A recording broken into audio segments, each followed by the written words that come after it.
Donc voilà, ça fait maintenant une grosse année qu'on utilise le logiciel Erami. Après quelques mois, un peu plus de 6 mois d'utilisation plutôt rétrospective, je dirais, où je voyais, après plusieurs examens, je revérifiais ce que me donnait l'intelligence artificielle.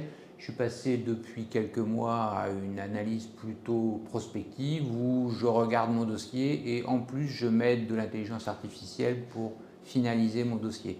Ça me donne beaucoup de sécurité sur les seins un peu denses, de type B ou C, où des fois le logiciel nous donne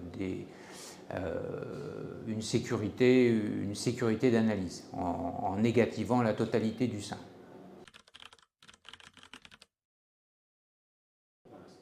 Alors voilà, typiquement un cas dont je parlais tout à l'heure, des seins semi-denses de type B, un petit peu hétérogènes, dont on ne sait jamais vraiment trop ce qui se passe, même s'il n'y a rien d'inquiétant apparemment.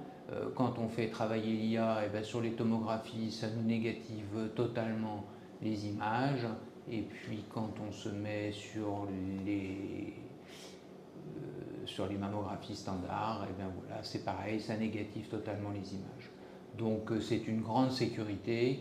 Une fois que le dossier est bouclé, on est sûr que c'est normal.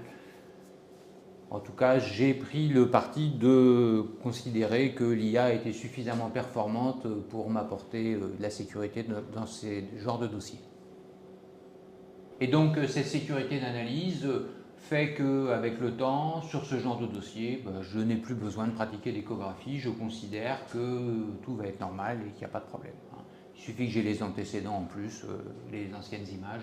Ça me rassure parfaitement et donc je ne réalise plus d'échographie. J'ai diminué une partie du quota d'échographie qui sont souvent des échographies un peu de confort intellectuel et voilà, j'en suis très satisfait.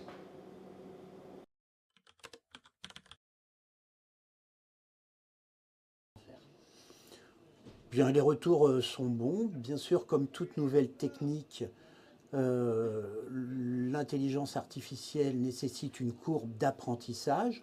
Je pense qu'elle est plus rapide pour des radiologues qui ont de l'expérience. Ça permet de confronter nos avis diagnostiques.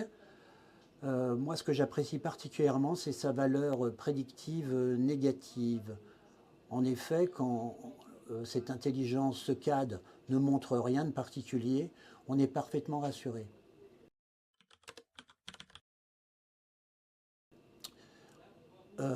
En ce qui me concerne, moi, on est une équipe de 9 radiologues.